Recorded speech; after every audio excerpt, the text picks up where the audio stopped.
Welcome to Patty's Place, a place where we'll talk about grief, dementia, and caregiving. I named this podcast in honor of my mom, Pat, who passed away from dementia about 2.5 years ago. I'm your host, Lisa, and this is a place where we will know that you're not alone. So grab your cup of coffee, your cup of tea, or if you're having a really bad day, your glass of wine, and let's get to talking today. Today, I'm very excited. My guest is Laura Sharp Waits. She's a licensed minister and the voice behind At the Counter with the Baking Pastor. She creates space for people to slow down, breathe, and reconnect with God in the middle of everyday life, especially in seasons that feel heavy, uncertain, or hard to name. Welcome, Laura. Welcome to Patty's Place. Thank you, Lisa, for having me. And, today it's kind of gloomy here in Joliet, like it's going to rain again. So I could really, I think it's a good day that we're talking about all of this because some days I do find it's kind of hard to find God. So how do you keep going when you wake up tired and you just don't know where you're going? What do you do? I suggest that you kind of take a inventory of what all's going on in your brain. Okay. Sometimes your brain's so full because you've got so much going on. Mm-hmm. And if you stop and pause and are willing to journal, I know some people prefer to do it on their phones, but there's an act of the coming from the brain down the arm to the pen to a journal Mm-hmm. where you can just kind of download all of your thoughts and it clears your head up. And then you can say, okay, what's going on? I'm grateful that I can get all that in my head. It's gloomy, but that means it may rain. So we can be grateful for that. So spending time on the little itty bitty moments. Which is hard to do, especially when you're caregiving or you're going through grief or a lot of things are going on because you feel lost in all of the big things. So it's hard to find those grateful moments for those little things at times. So how how does somebody try to stay connected with God when when you just feel really distant and fragile?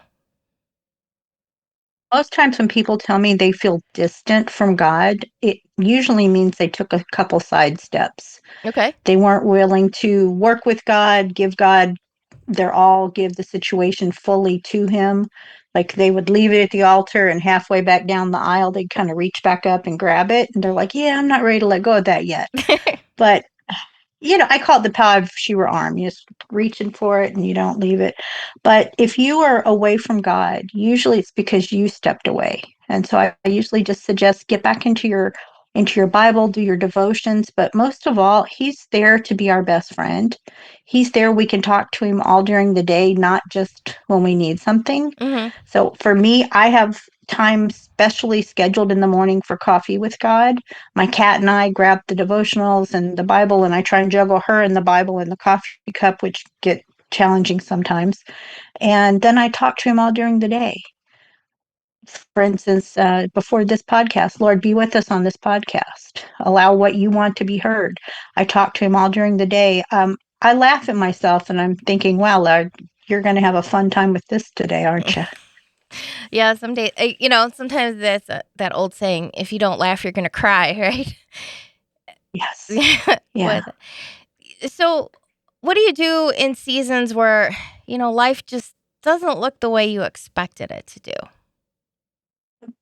That can be almost any day and almost any time, right? Exactly. Uh, it can be for a whole host of reasons, but I love to tell people to find your special group, your prayer partners, the people you can go to, your go-to community.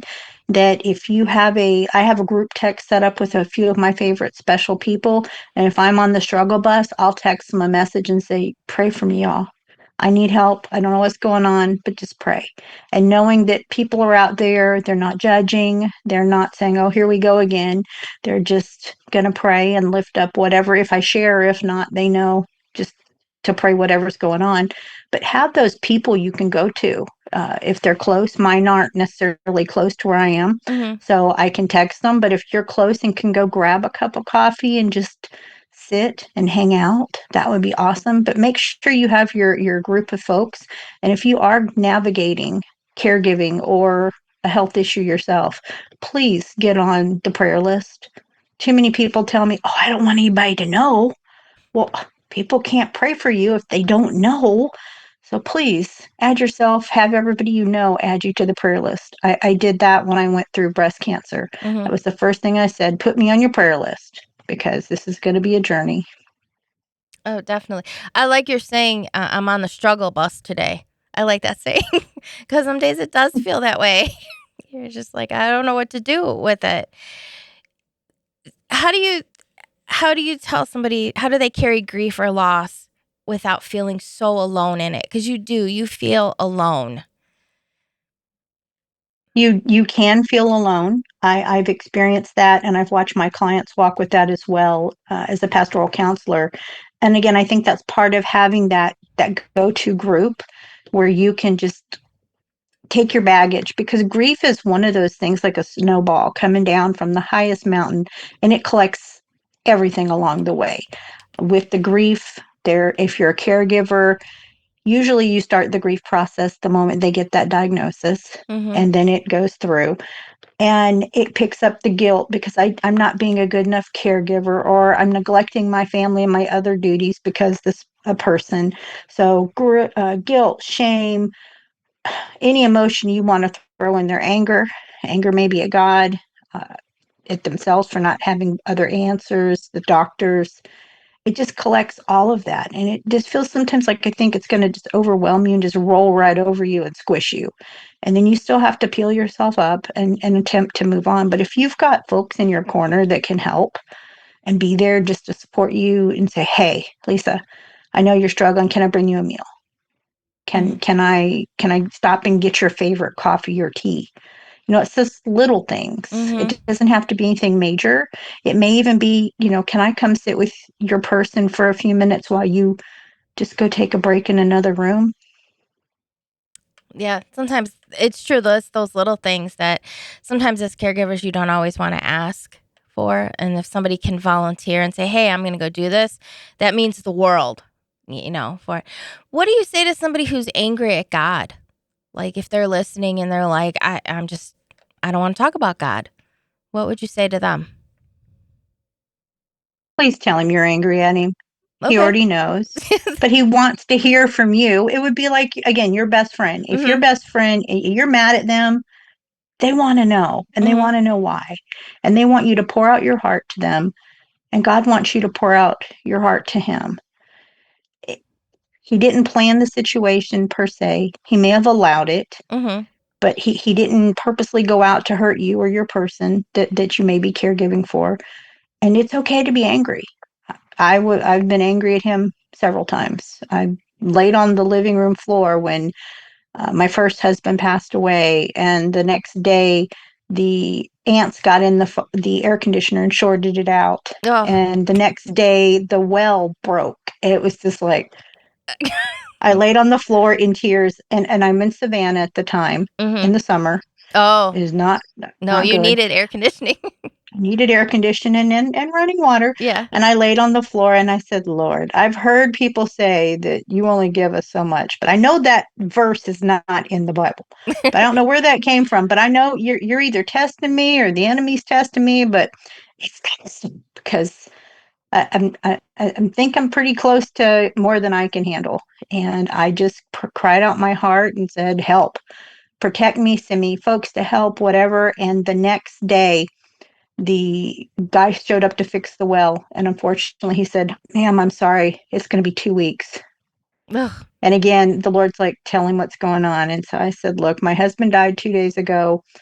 I don't have any air and I don't have any water. I've got a hose from my neighbor's house and a cord for a fan. Mhm. He said, holy moly, give me a minute. And he went and called every place within a couple hour radius to find the parts, Mhm. called in people and was able to get it fixed. Called his wife. She brought over a hot meal Oh. and just hugged me when she came to the door. And again, when you're going through something, you don't necessarily want to out yourself and, tell all your Mhm. business. But it was one of those things. It was like, okay, Lord, I'm going to trust you. You're telling me to tell, so I'm going to tell. And that was a really challenging time because I was very angry with every weird little aspect of what was going on.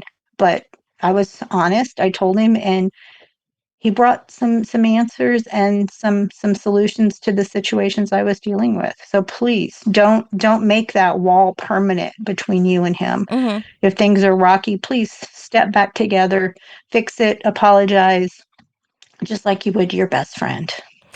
Uh, my grandma always used to say that God doesn't give me anything that I can't handle, so therefore I can handle it. But I agree with you. Like, some days I'm like, okay, God, I've had enough. Why can't you give this to someone else right now? Or she always used to like to say, what doesn't kill you make you stronger. And it's like, okay, enough. you know, I'm strong enough. I'm strong enough. Can you spread the wealth type of a thing? Because it does feel that way. And I always joke that I in an emergency I'm fine. Like, I handle the big stuff. I don't like collapse during that. But my TV breaks or something, and I like just start crying. Like, it's the little things that's where it's too much. And it does feel that way, doesn't it? Or like one happens and then another happens, and you just like, I can't take it anymore with it. Um, Yeah. so how do you begin to notice God's presence in the ordinary everyday moments? Because when you have all this going on, you do get lost in those little moments. You will notice things like if you have a pet, they'll come over and nudge you Mhm. and they'll just want to give you comfort. Maybe you'll find something you've been looking for a while, a butterfly will land outside or a bird on the ledge. Maybe I live in the country, so if I'm walking to get my mail, I may see butterflies or birds or flowers or clouds. And I stop and just take a moment and say, thank you, Lord. Thank you for bringing me outside to see the beautiful sunrise or sunset or all these pretty flowers, and just take a sec. And I even go way back. So if I'm looking at, we got rain the other day, a bunch of rain. We're kind of in a drought. And it Mhm. was like, thank you, Lord, for the rain, for our crops, because the farmers need the rain. And thank you for the farmers who you've trained to do that. Thank you for the tractors and people who work on them. Thank you for people who created them. Thank you for truckers that hauled that food to our grocery stores, and just start spending time thanking him for all the things I do see. Mhm. And it's amazing. It doesn't take much gratitude, but just a little sometimes is enough to get that struggle bus in first gear. I have read about that, and when I am able to do that, some days I'm better at it than others, but I do notice that when you take those moments and a little thing, like, I saw a cute dog today, thank you for that, or that, it does slowly, you do change your, I don't want to say your attitude, but like the way you see things for it. But it can be hard at times when you feel like it, it's that fine line of that kind of that victim mentality, and then knowing you can get through it, because you do feel very overwhelmed on some days with it, or you just feel Yeah. very alone and sad too, or angry, all, or sometimes you feel it all within like 5 minutes of each other with it. Mhm. So, what does it really mean then to try to slow down when everybody and everything around you is just pushing for more? Like, you feel like you're drowning. How do you find that slowness? Well, I try and remember number one, that culture kind of created that fast pace, Mhm. right? We've got TikTok, 30 seconds. We've got most TV shows. They come on, they state the problem, they fix the problem. Even with commercials, it's over in 30 minutes. Mhm. We can't wait 2.5 minutes for microwave popcorn. How in the Mhm. world can we, where's our quick fix or our magic pill? Mhm. And unfortunately, most of the situations we're dealing with didn't happen overnight, and they're not going to be resolved overnight. So when you step back and just take a deep breath, if the TV doesn't turn on, mine didn't turn on yesterday, and I thought, what the heck? Yeah. And it was unplugged. So Yeah. I thought, okay, guess the cat was active.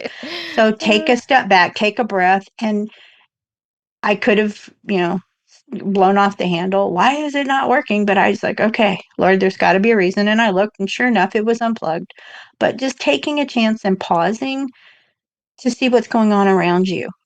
Oftentimes other people have done things or said things or have triggered you. But if you can take a second and realize maybe they're not necessarily talking to you, Mm-hmm. they may be in generalizing or talking about someone else. But when we're already so tight with all those emotions, it can feel like everything's about us. But take a deep breath and think that through. Were they really saying that to me? Were they really being mean? Is this situation, is it going to be solved quickly, or do I need to take a couple more breaths? Yeah, it is hard to, to do that when you're in the middle of all of it. But I do sometimes find myself being like, okay, just breathe. Just take a second, just breathe, it'll just to slow that down with it. What would you say? What do you do? Like when a lot of times I think people feel like they're stuck between where they've been and then what's next, either through caregiving or through grief. Cause you're like, this is what your life has been. Well, Mhm. now what? How do they, how do they move through that? Well, first, they need to recognize that the grief is not just death. Mm-hmm. Grief is any change. So, if they were caregiving for someone and they had a routine, if that routine stops because that individual passes, now they have the loss of the person plus the loss of their routine. Mm-hmm. And so, if that person was a breadwinner, then maybe loss of income. And so you've got other things going on. So acknowledge what's going on in your life, if your routine changes. In most cases, it takes a bit of time to regroup and figure out what you're going to do.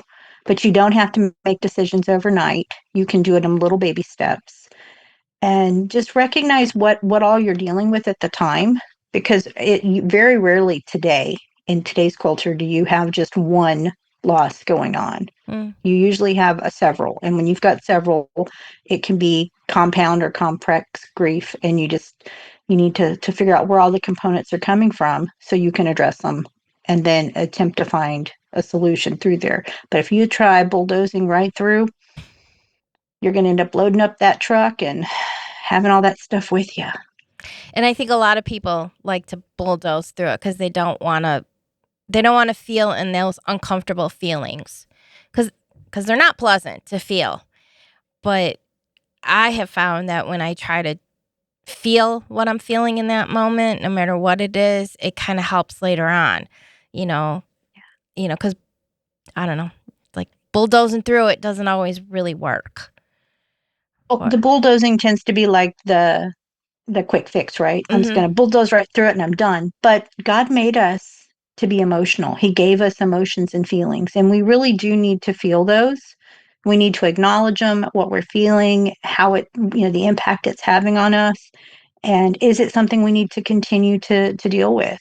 And just because your person's been gone, somebody the other day's person had been gone for a year, and they said, "Well, I guess I'm supposed to be over it." And I said, there is no timeline on grief. It comes and goes. If you need to feel it for 2, 3, 4 years, it's okay. Just because the world has this idea that it's time does not mean that it's time for you. It should be individually figured out. that's very true.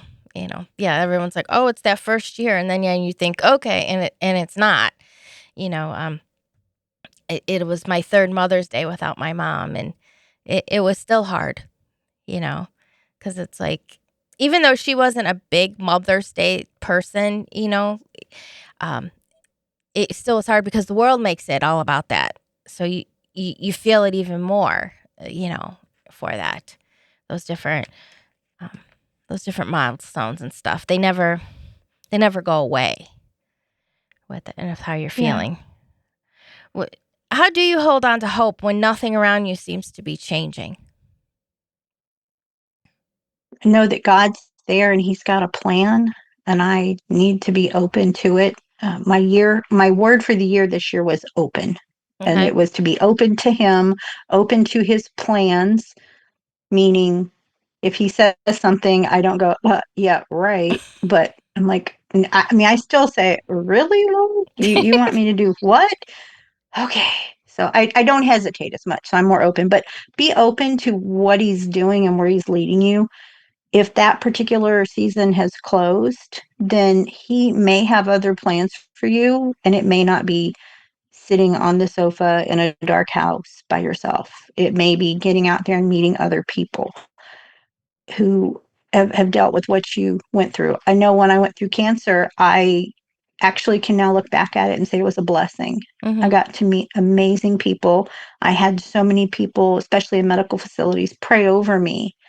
And had I not had cancer, I would never have met some dear friends I have now. So even in the worst thing you could possibly go through, there's a glimmer of hope. If you know Psalm 23, Mm-hmm. even though I walk through the valley of the shadow, well, if you're in a shadow, you can't have a shadow without light. So if there's light, there's God. And that's what I hold on to for hope. It is sometimes. What do you say to somebody who's like, I get that, I hear what you're saying, but I just I can't see the light right now. It just all seems so dark. Assume that the light is there Okay. and it will find you, and find a buddy. And I say that because hopefully people have a support system. I know that there are people who are not. Mhm. And if you don't have a support system, please go to my website and send me a message so that I can pray for you and check on you. I don't want anybody to have to suffer and not have people. Mhm. It's tough enough when you've got people, and when you don't have people, it's even harder. But I would ask that person, what's going on that you don't have hope? What are you not seeing that's right in front of you? Because Mhm. your focus may be on something else. Sometimes other things get in the way of what we should be. Did you have a good cup of coffee? There's hope that there's going to be another cup of coffee tomorrow, or two or three, depending on Yeah. the struggle bus, right? Yeah, depending on the day, yeah. Exactly. So And yet you just have to have hope. and you mentioned your website, so let's talk about that a little bit. So, your website is, I have it written down, bakingpastor.com, correct? Correct. So, if people go to your website, what kinds of things will they see? They will see some recipes in our blog. They will see some on Sundays. I do Soul Care Sunday. Their little posts to kind of make you think. I have blogs up there. I have, oh my gosh. Oh, on the homepage is a special edition Soul Pause journal. And Soul Pauses are what I have in my book and in my published journal. And people started asking for samples. So when I came on to start guesting, I created it, and it's a PDF and you can download it. It's right there on the front page. Okay. But there's prayers in it for different seasons that you may be going through. And oftentimes people will say, well, I want to pray, but I don't know what to pray. So Mhm. I gave sample prayers, sample scripture that you could go to and check out for maybe noticing, or if you're different thoughts you may be feeling. So definitely go check that out, and maybe stay and listen to my podcast. Well, of course. Of course they should listen to your podcast as well. And it's the Baking Pastor, correct? The podcast is At the Counter with the Baking Pastor. At the Counter with the Baking Pastor. So, where can they purchase your books as well? At the Counter is the name of the book. The Soul Pause Journal, correct? That is one of them. And Okay. the original book was At the Counter Spiritual Recipes for Faith in Everyday Life. Both of those are on Amazon, and the Okay. links are on my website. Okay. I see them right here. So, and then you also offer some other. Oh, I see. You have different guides if people want to do it as a group as well, too.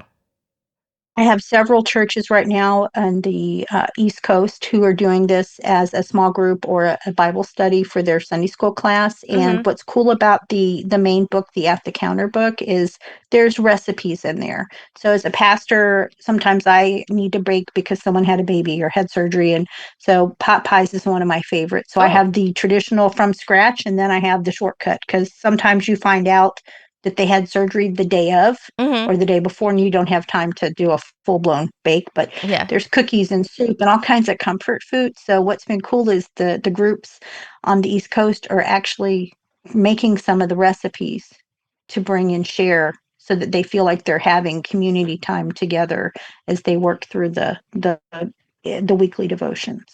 Oh, that's nice. And you know what? There is something about having comfort food. I believe that. You just feel. I know I pulled out my mom's. She had like a makeshift recipe book that she put together and stuff. And that for a while there, I was like making all of her recipes that she used to make because it just made me feel better. And she was the one that taught me how to cook and bake. So I was like, I felt close to her. There's something about it. You're like, you just need to feel that, and have the comfort food Yeah, with that. definitely. Definitely. So that's another way people can try to, if they check out your website and your book, they can maybe find a little hope or take those few pauses to be able to maybe feel a little bit more connected with that. Like an example of one, I just opened the book. One of them says, "What blessings have you carried with you through a hard season?" Or who might need a quick word of blessing from you this week? Sometimes the blessing is not necessarily for you. It's maybe God puts somebody on your heart Mm-hmm. and you text them a message. And I've done that before and just said, I don't know why, but God had me message you. And then I get back, 20 emojis that are crying. I've been waiting to see if he was hearing me. Thank you. And so, you were a blessing to them and that blesses you. That's true. Yeah, sometimes I'll find like little memes or different pictures or different things and I'll send and I'll be like, I was just thinking about you. This reminded me of you. And then like you could tell that person that cheered them up. My one friend, she lost her mom and her sister, I think almost 10 years ago now. And her mom used to love giraffes. And so she told me one time that it seemed like every time I sent her a picture of a giraffe, it seemed to be a time that she was really missing her mom and thinking about her mom. And then the giraffe would pop up, and I didn't know that. I was just like, oh, this made me think of you. So like, that's true. You never know. And you send a little something that helps a person through the day with that. A little bit of love, and it can be a meme, it can be a Mm-hmm. funny joke, it can be anything. I love those crazy dad jokes that Mm-hmm. you're just like head smack. Yeah. And I've got one friend who I can send them to, and I get back, oh my goodness, every time, or something equivalent. Right. It doesn't take much, right? If because we don't know that they're not looking for hope today. We don't know what other people's situations are fully, so share the love and the joy as you can. And sometimes, some days it is hard, but it's nice when somebody thinks of you like that and they send you something and to be able to say, ah, I needed that today. Or like sometimes people say that, if you just smile or say good morning or hello, sometimes that's what that person needed for the day. What that they, I think a lot of people need to feel seen and heard. mm-hmm, And oftentimes, if they're going through something like grief or some type of loss, they don't feel seen. They feel they're in the background, and the loss ends up forefront. And so to see them, to mention them, to talk to them, and then let them share for a minute allows them to be seen and heard and feel more human again. I would agree with that. Definitely. Because people are always like, if you need anything, tell me if you need something or call me if you need anything. And as the person who's going through all that, you're thinking, I don't know. I'm lucky I know my name today, let alone what I need. But those times when somebody showed up with a meal or just sent you something silly, it made you laugh, like you really appreciated that, because you do feel helpless on the other side because you don't always know what to do for that person, you know. So, as a rule, I don't typically send sympathy cards. I Mhm. wait a week or so because everybody knows everybody in their whole family's all together until the day of.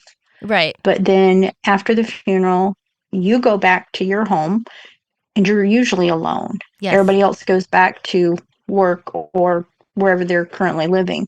And it becomes very, very lonely. So I wait about a week and then I send a card or I'll take over a meal or I'll invite them to come out. Let's go have coffee. I'll pick you up. And they're going to say, oh, I don't think I'm ready to go out yet. Okay, well, can I bring coffee to you? Oh, yeah, that sounds good. So I like to be there to support them because I know they've got a journey ahead of them. They've got their family to the point Mhm. of the service. And then after that is when it seems like everybody just, oh, they're gone. That is true. That's really true. It's like that. That's like when it really starts. I mean, because all that busy stuff is done in that distraction, and now you're like, boom. Okay, now what do I do? How do I do this? And it is And we those little things. And we can only have so many casseroles given to us, right? Exactly. Exactly. You can only eat so many. But, Until sometimes your freezer's full. exactly. And sometimes you need that person to be like, yeah, let's go out. Let's go for coffee or go for a drink or let's just, I'll come over. We'll watch something silly together. Sometimes those are what you need for that. Um, so your website again is bakingpastor.com Bakingpastor.com. for that. And people can get your book at the counter on Amazon. And at the counter, there's Soul Pause Journal as well on Amazon too for that. And they can also check out your podcast too. We'll make sure we put a link to this with ours as They well. can. The episodes come out every Wednesday morning, so there'll be a new one tomorrow. Okay, for that. Well, thank you so much for joining us on Patty's Place today. Thank you so much for having me.